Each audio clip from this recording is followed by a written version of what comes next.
Well, greetings everyone. I'm George Gordon. Gather around, let me tell you the story about the law. These discs now take the place of my general law tape. And there are about as many opinions about this thing called law as there are people to opine about it. If any one of those opinions were true, then all of the rest would have to be false, wouldn't they?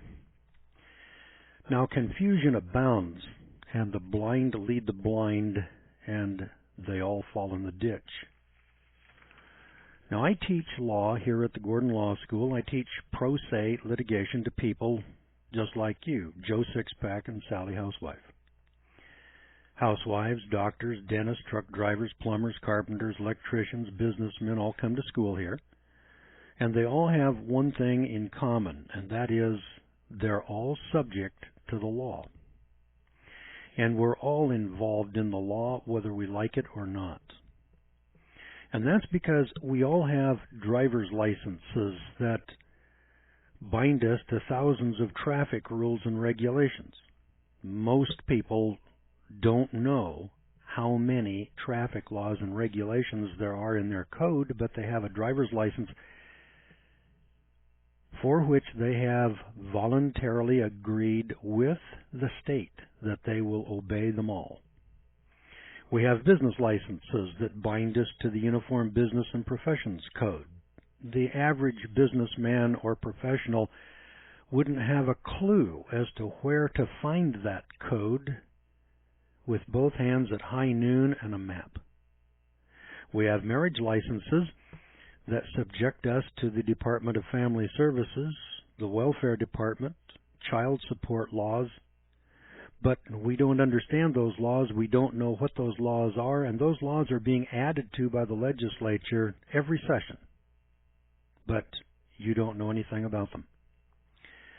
And government prosecutes all of us for any violation of these laws.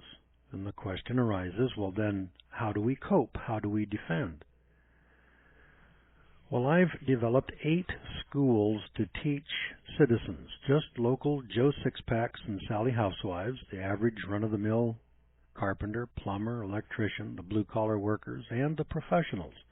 So whether you're a professional or a blue-collar worker, the law affects you just like it does me. And the question arises, how do we defend? The 8 schools are tax and status, courtroom strategy and procedure, my private business school, civil rights, subsistence and survival, how to make $100,000 a year on 25 acres or less, family law, and the Mosaic Law School, the law that everyone believes is abolished, repealed, nullified, archaic, harsh, done away with, and nailed to the cross with Jesus. Well, let's start with the income tax.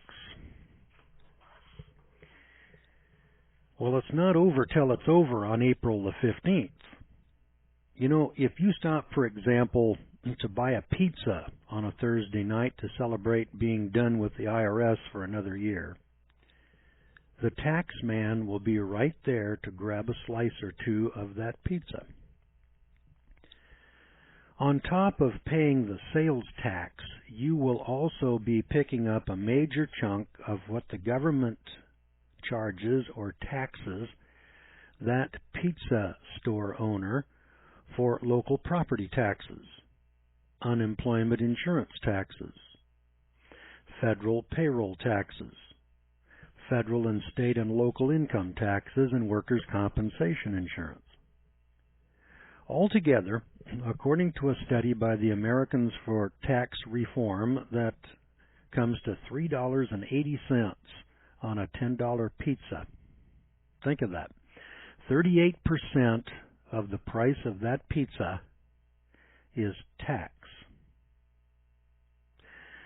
Now, if you pick up a Bud six-pack to go with the pizza, there's another 43 cents of each beer dollar that goes straight to the tax man to pay the excise tax, income tax, property taxes, and so on.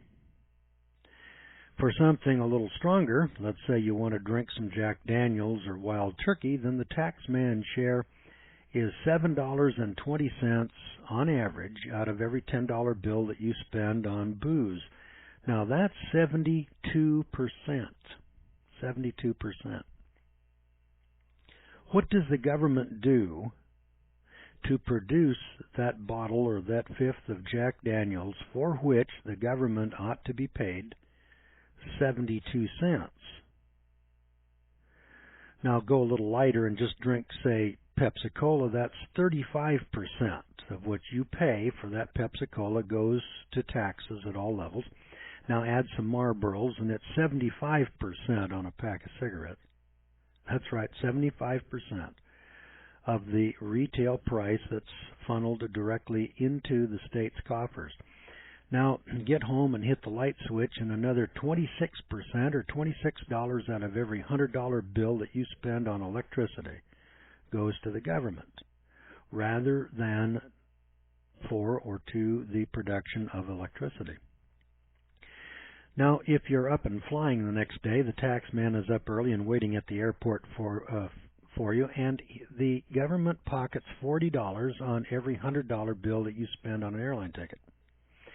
And he's there in the hotel lobby when you land, snatching 43%, $43 of every $100 that you spend in the hotel goes to tax. When you go out to dinner, it's another 28%. That's $28 out of every $100 bill of the tab that ends up with the government rather than with the restaurant. You know, the restaurant, the farmers, the truckers, and everyone else who work together to produce the meal make less than $28 out of every $100 bill that you spend. The people who actually produce that meal don't get as much as the government does, and the government does absolutely nothing to prepare it. Now, at each and every stop in items large and small, the greedy hand of government has its sticky fingers in every pocket. With bread, a recent study by Price Waterhouse shows that there are 30 different taxes imposed on the production and sale of something as common as a loaf of bread. And it accounts for 27% of the average retail price. So more than a quarter of the price of the bread is in tax. Now buy some tires. That's 36%. $36 out of every 100 goes to the tax man on a set of tires. Now on the price of a new car, an Americans for Tax Reform study shows that the total tax reaches 45% of the showroom sticker price. 45% of the sticker price is taxed. Add some gas, and 54% of what you pay for a fill-up goes for 43 different federal, state, and local taxes rather than to the oil producer, the retailer, or anybody in between who actually drills the oil well, produces the oil, ships it, refines it, produces it, delivers it, and pumps it into your tank. Now, at the start of our nation's unique experiment with individual sovereignty and limited government, taxation without representation was called tyranny. That was the watchword of the American Revolution. For our founding fathers, a level of taxation of only a few cents on a dollar siphoned off to a faraway and arrogant bureaucracy in England was enough to ignite a revolution, enough to grab the trusty musket off the wall. Today, in contrast, if we dare to startle the more panicky among us by buying a good rabbit gun, the government's there at the cash register to check our papers and then seize $46 of every $100. 46% of the price of that gun goes to taxes. And all of this, of course, this immense pile of hidden taxation is stacked on top of our local property taxes and our local, state, and federal income taxes. Is there a way out? Well, not so easy. Let's suppose that you act up and phone the IRS bureaucrat in Washington, D.C., and you complain about our out-of-control government, and the tax man grabs another $1. That's 50% of every $2. That's a dollar out of every two. 50% of what you spend on your telephone bill goes to taxes. Then if you get discouraged and get drunk, it's another 43 or 72% out of every dollar that you spend that gets siphoned off to the state, depending on whether it's Coors or Wild Turkey. For the average family, all of these taxes now eat up 38% of your total gross income. 38% of your gross income. Now, that's a higher rate of taxation than ever before in the peacetime history of the United States. Now, if you'll think about it, 38% of your gross. You don't have a dime to spend until after you have paid 33% of your gross to income tax and Social Security, because the Social Security tax takes 15.3 to 16.1% right off the top, for which then the lowest tax bracket is 17%. That's 17 to 45%. Then you get to pay your property taxes and gasoline taxes and all the rest of the taxes, of which there are 14 taxes that you pay that consume approximately 75% of everything you create and produce. Well, we're now at the absurd point where the typical family works until noon of every working day to satisfy the tax man, paying more in taxes than you spend on food, clothing, and housing combined. So you know there's three things that you have to live. That's food, clothing, and shelter. You're now spending more on taxes than you do on the basic necessities of life. Now today, with 480 different tax forms, 17,000 pages of laws and regulations, and a federal tax code that's more than 7 million words, compared to only 773,000 words in the Bible. That's right, 773,000 words, and that's in both the Old and New Testament, compared to 7 million words just in your federal tax code. That doesn't include your state or your local tax codes. Nearly 60% of Americans are paying a professional to help them negotiate this tax maze. And every year, the IRS sends out 8 billion pages of forms and instructions, enough paper to stretch 28 times around the earth to conform with this federal Rube Goldberg tax code. Americans are spending 5.4 billion hours and $200 billion a year just in compliance costs. Not counting the taxes paid, just the compliance cost is $200 billion a year. Now, to give you an illustration, how much money is $200 billion a year? Well, it's more time and money than it takes to produce every car, every truck, and every van every year in the United States. That's right. If you took the entire automobile industry, we spend more money on just income tax compliance than the entire auto industry. Isn't that just special? Now, when this federal income tax was launched back in 1913, the tax was levied on only the super wealthy. It was the richest 1/2 of 1% of the population, with a top tax rate of about 7%. Today, of course, the fears of these early opponents of the tax have been more than fully realized. By the end of Herbert Hoover's term, the top tax rate had jumped to 60%. By the time Franklin D. Roosevelt was done, the top tax rate was over 90%, and the tax had been dramatically expanded to seize the incomes of the middle class for the first time.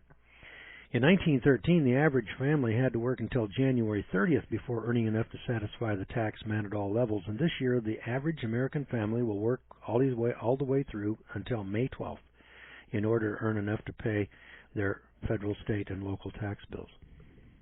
May 12th. That's called Tax Freedom Day. You ever heard that term, Tax Freedom Day? Back in 1932, in the Idaho Supreme Court, they made a pretty startling statement here. This comes from Diefendorf versus Galea. Let me tell you a little story here about the income tax from the Supreme Court of Idaho. And they kind of tell us a little piece of the story. Because in the tax protest movement, or the patriot movement, you oftentimes hear the term or the statement made that the tax code does not tell us what the income tax is. Nowhere in the tax code is there a definition of income tax. Well, that's not true. The tax code does have the definition of the income tax contained in it, but most people who are not trained in law can't find it. So let me point it out to you. Here in the Idaho State Tax Code, the Supreme Court, in a case called Idaho, this is Diefendorf versus Gallet, this is the Idaho Supreme Court, they said income is defined as, all right, now get your pen and paper out. Sharpen your pencil on both ends, because here comes the definition for income.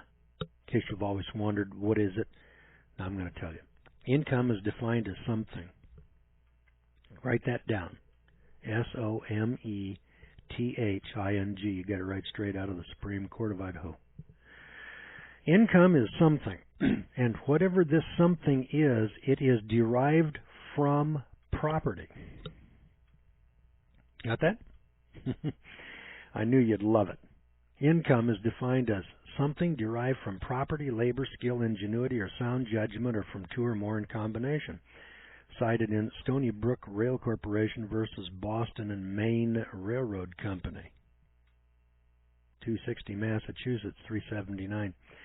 So the Idaho Supreme Court cited it from the Massachusetts Supreme Court.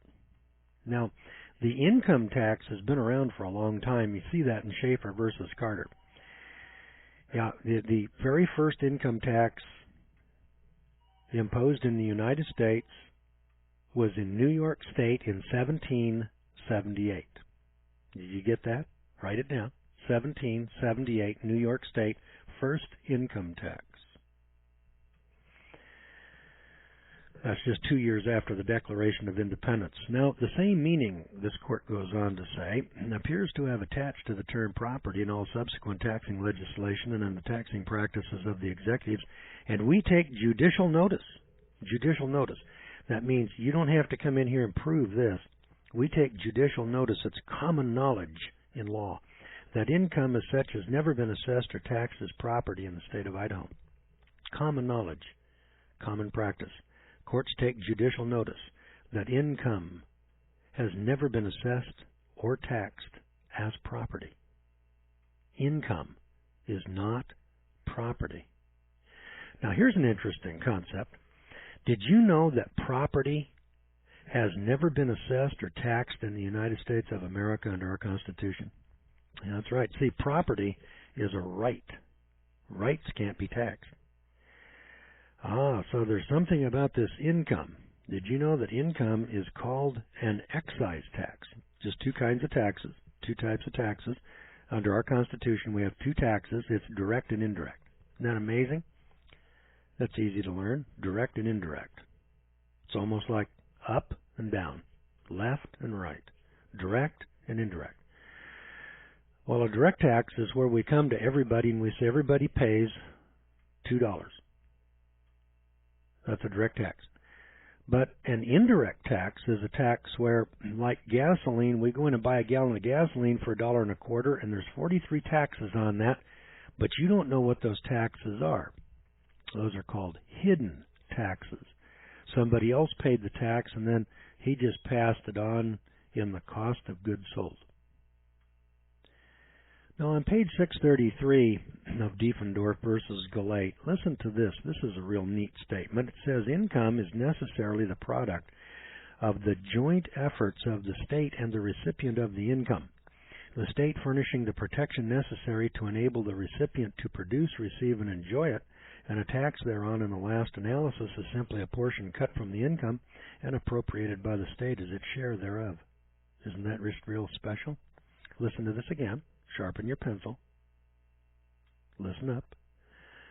Income is necessarily the product of the joint efforts of the state and the recipient of the income. Now, what is it when we have a joint effort? You know, if you and I were working together in a joint effort, what would we call that? It's called a partnership.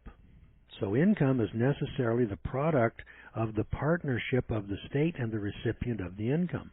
You, Joe Sixpack, receive an income. And this income is not property. Because if it was property, Joe, we couldn't tax it. So whatever it is that you're doing to create and produce this income, it isn't property, and you have no property right in this income. Now, you know, in olden days, we didn't make income, we made increase, and we paid a tithe on our increase, which was property. Today, we pay a tax. We pay a tax on our income, which is not property. It's an excise privilege that we receive from government. Now, we have converted then our right to property to an excise privilege. Here's the next statement, or the next sentence. It says, the state furnishes the protection necessary to enable the recipient to produce, receive, and enjoy it. So the state, one of your two partners here in this limited general partnership, furnishes the protection necessary protection. What kind of protection did you need, Joe? Oh, you needed unemployment insurance, workman's compensation, and 108 benefits under the Social Security program called the safety net. Remember, George Bush said what Americans want are jobs, jobs, jobs, and we have to have a safety net. Well, gee, Joe, you got to pay for the safety net, don't you?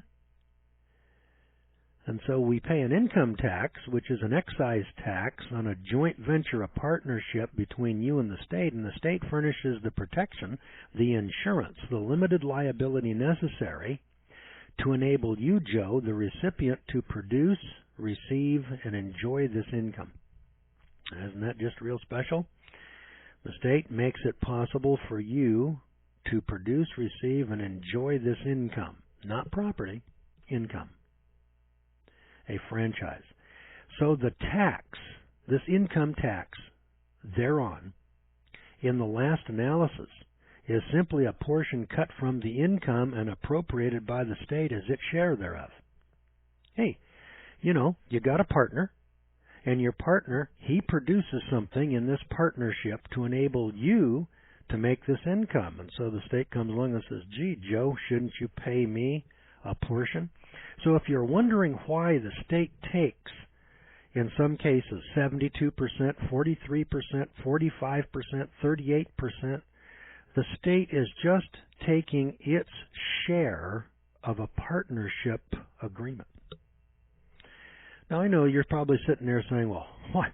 I never made any agreement with the government. Well, you didn't make any agreement that you knew about, but you have an agreement. You have a partnership. You have a contract. In fact, you have a contract in writing.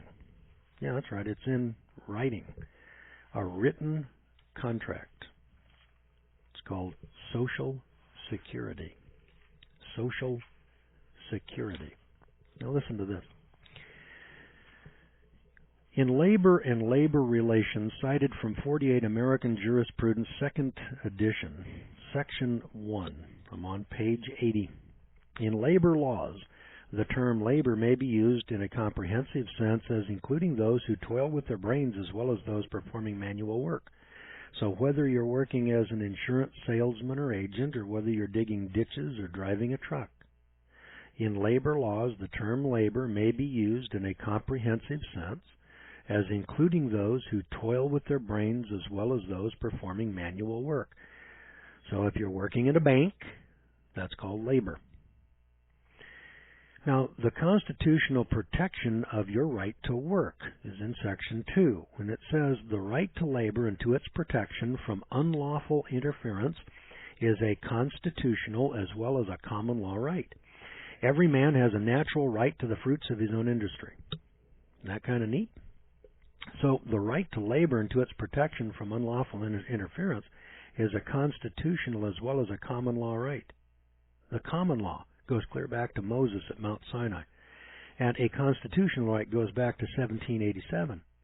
And every man, and that includes you ladies too, and every woman has a natural right to the fruits of your own industry. What you create and produce is yours. You got a right to it. 100% of it. Isn't that kind of neat? Now, you go to work for General Motors and they pay you $10 an hour. You work for 40 hours and at the end of the week they give you a check for $400, right? Well, dream on, because you're going to get a check for about $310. They're going to take $90 out and send it to your partner. And in some cases, partners. Like the labor union, they get a share called dues. And then, of course, the Social Security Administration, they're a partner, and so they get a cut, 16.1%. And then, of course, there's the government, the income tax, and they get a cut of it. And then there's a bunch of other taxes over here that you're paying for that you contracted for. Isn't that kind of neat? Now, labor is deemed to be property. Property has never been assessed or taxed in the United States. Labor is deemed to be property. Somebody said to me one time, well, they're taxing my labor. Oh, no. No, sir, government doesn't tax your labor. That's against the law. Now, picture this. You go to work at General Motors. You work there 40 hours. That's labor. At the end of the week, they give you $400, less $90. So you get net $310, and your partners take $90. And you say they're taxing my labor. No, they're not. They're taxing the dollars. They're taxing the unjust weights and balances that are prohibited in Leviticus 19, 35 and 36, and Deuteronomy 25. I guess it's about 13 through 16. All right, so let's picture this and understand it. You see, God comes along and he says, I want you to practice strict liability. And we came along and said, God, you dum-dum, you don't understand international high finance. We need to practice limited liability with insurance. And in order for us to do that, we have to have commercial paper. So God comes along and says, no, I want you to use gold and silver coin called just weights and balances and deal in property instead of commercial paper. And we said, God, you just don't understand. We have to fix your mistake. Now, we understand that you're kind of old-fashioned and you made these laws 3,100 years ago, not understanding the modern American economy.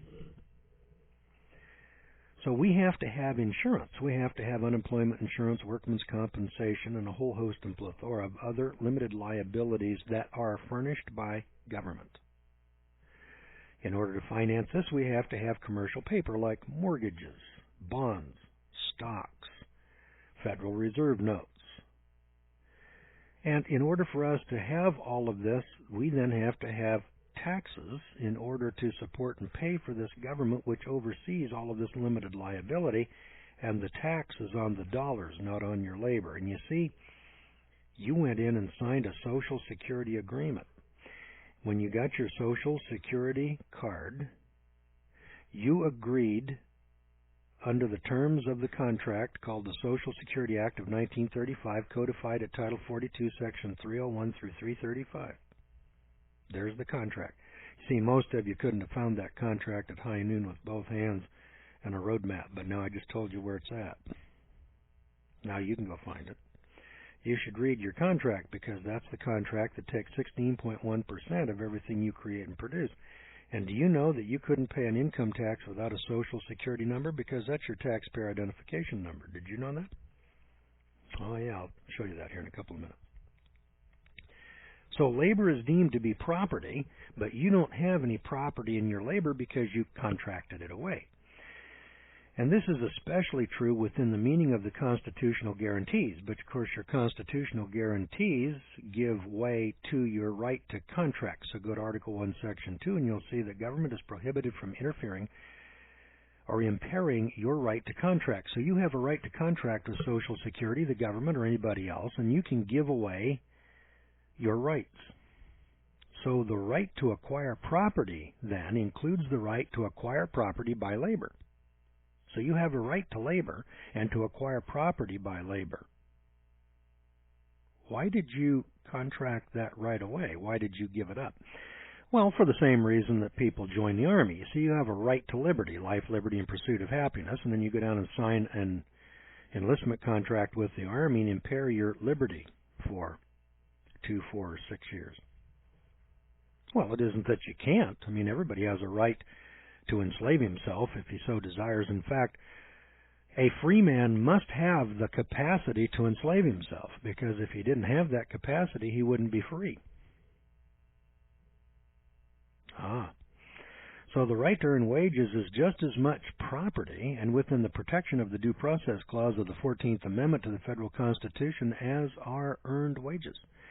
So the fact that you're earning wages here at General Motors doesn't preclude you from the Bill of Rights and your right to earn wages, and your wages are property, unless or until you contract them away. Now, I would suspect that most of you people listening to me right now have a Social Security number, so you need to pay your income tax. Somebody's going to say, well, my God, do you have to have a Social Security number? You couldn't get a job. Oh, no, that's not true. You can work anywhere you want without a Social Security number. Now, your employer told you you had to have a Social Security number, but you never litigated that, now did you? Since the right to labor is protected by the 14th Amendment and numerous guarantees of state constitutions, one cannot be deprived of such right by arbitrary mandate of the legislature, and it merits legal protection. Congress could not enact a compulsory Social Security Act. Social Security isn't compulsory, it's voluntary. And it merits legal protection. Such right is likewise embraced by the Fifth Amendment to the Federal Constitution. I don't have a Social Security number. I don't pay the income tax. I don't pay Social Security. But then I don't have any right to Social Security benefits. Now, isn't that just a drag? Huh? Now, listen to this. In Hale versus Hinkle, cited at 201 U.S. 43. Back in 1905, conceding that the witness was an officer of the corporation under investigation and that he was entitled to assert the rights of the corporation with respect to the production of its books and papers, we're of the opinion that there is a clear distinction in this particular between an individual and a corporation, and that the latter has no right to refuse to submit its books and papers for an examination at the suit of the state. The individual may stand upon his constitutional rights as a citizen. He's entitled to carry on his private business in his own way. You, the individual, has power to contract, and it's unlimited. You, the individual, owe no duty to the state or to his neighbors to divulge his business or open his doors to an investigation. You, the individual, you owe no duty to the state, since you receive nothing therefrom. Yet underline, you receive nothing therefrom. You see, everybody in America receives some benefit from government, and government is right there, Johnny, on the spot to offer you all of these benefits. And the individual's rights are such as existed by the law of the land. That's called the common law, the law of the land, long antecedent to the organization of the state, and can only be taken from him by due process of law and in accordance with the Constitution. Now, on the other hand, the corporation, and when you get a Social Security number, you join this corporate capacity. And on the other hand, the corporation is a creature of the state, and it's presumed to be incorporated for the benefit of the public. So Joe, working at General Motors, is presumed to be for the benefit of the public. And you, Joe, receive certain special privileges and franchises. And you hold those subject to the laws of the state and the limitations of your charter. That's the limitations of your Social Security agreement. Now, your powers, Joe, once you have this Social Security number, or you, if you've created a corporation, your corporate powers are limited by law. Corporations can make no contracts not authorized by its charter. Now, take a look at this, Joe. Let's suppose you want to go to work without a hard hat and steel-toed shoes, and you want to work for less than minimum wage. Oh, no, Joe. No. You're going to be fired from off the job. You see, you've got a contract with your employer and the United States government, the state, and the Social Security, the Department of Labor. You know, there's a lot of agencies that are involved in your contract, and they all agree that you have to wear a hard hat, steel-toed shoes, work for minimum wage. That's why we have wage and hour laws. And you follow all those wage and hour laws. You don't have any right or capacity to shed any of those laws. They're called protections. And you have to take them whether you want them or not. So the corporation's rights to act as a corporation are only preserved to it so long as it obeys the laws of its creator. And there's a reserved right in the legislature to investigate its contracts and to find out whether it's exceeded its powers. And that's why, Joe, when the IRS says, we want you to come in here and produce your records and books, you don't have any Fourth Amendment right to refuse to submit those books and records, which later can be used against you in the event that you haven't followed all of these thousands of rules and regulations under the Title 26 tax code. God, isn't that just kind of neat? Now listen, let me turn over here to a few letters from Social Security. You see, when you write a letter to the Social Security Administration and you rescind your Social Security number or your Social Security account, you'll receive a form letter back. Not everybody gets a form letter back. I didn't when I rescinded mine, but a lot of my students have over the years, and they have shared them with me. So here's one from one of my students from the Commissioner of Social Security. And it says, every worker is free to choose employment that is not covered by Social Security. Now, isn't that kind of neat? Now, you're probably sitting there saying, I cannot imagine a single job or a classification of employment in America that isn't covered by Social Security. Well, I can. In fact, the thing that makes your job covered by Social Security is whether or not you're acting in public business and whether or not you have a public contract. Now, I'm George Gordon, and I operate a private law school, and I don't have a Social Security number, and my law school is not covered by Social Security. I'm not entitled to the benefit, and this school is not open to the public. It is by invitation only, and it's private. And that's the difference between opening a school like the University of Missouri, whereas if I was working at the University of Missouri, which has a contract with the government, and all of their employees are in covered employment, and if I want to work there, then I have to have a Social Security number, but I don't have to work there at the University of Missouri. If I did, I'd have to pay income tax and Social Security. So I said, well, I don't want to pay that. I don't want to be subject to wage and hour laws. I want to have rights, freedoms, and I want to be independent. And in order to do that, I have to get into an area that is not covered by Social Security. So not every teacher in America is covered by Social Security, although most are. Now, Social Security, here's the second letter. Social Security is a voluntary system in that no one is required to get a number. Yeah, this is on Social Security letterhead, and in my tax and status school, we're on Chapter 21. Now, there's 46 lessons in my tax school, 46 things that you need to know about the income tax, and in order for you to make wise choices that will determine whether or not you give up Social Security or you keep it. I'm not here to tell you that you shouldn't have Social Security or that you shouldn't pay your income tax or that you should quit your job and go do something like I'm doing. I just open a school and give information and show you where the laws are, like Social Security is located at Title 42, Section 301 through 335, so that you can make a choice. Notice this, that no person, or however, a person with no Social Security number would have no taxable income. This is from Social Security.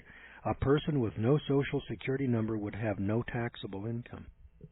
And there's no law requiring a person to apply for a Social Security number, and there's no section of Title 18 of the U.S. Code making it a crime not to have a Social Security number. Now, here's a kicker. You'll love this one. This actually doesn't come from the Social Security Administration. It comes from Stewart versus Chinese Chamber of Commerce, cited at 168 Fed 2nd 709 on page 712. Listen to this. The revenue laws are a code or system in regulation of tax assessment and collection. They relate to taxpayers and not to non-taxpayers. And no procedure is prescribed for non-taxpayers, and no attempt is made to annul any of their rights and remedies in due course of law. With them, Congress does not assume to deal, and they're neither of the subject nor of the object of the revenue laws. Taxpayers and non-taxpayers recognized by Congress here in Stewart versus Chinese Chamber of Commerce. Now, if you'd like to learn more about the income tax, and if you'd like to drop out of the income tax system, I'd be more than happy to show you how to do that. But don't think for a moment now that you can do that just by making an announcement that I'm no longer a taxpayer. You know, people have been doing that for a long time, and they go to jail when they do. So remember the telephone number here at the law school, 417-273-4967. That's area code 417-273-4967. If you want more information, go to my webpage, georgegordon.com. That's georgegordon.com. And if you'd like, just click onto the email machine, send me an email request, and we'd be more than happy to talk to you about our tax and status schools, give you a calendar, and tell you when the next school is going to be. All right, let's take a break here, and we'll come right back, and we'll take up this thing of courtroom strategy and procedure, because, you know, if you're going to drop out of the tax system, you might end up in federal court. And if you do, what are you going to tell the judge when he asks the question, how come you're not filing and paying your income tax, Joe? Hang on.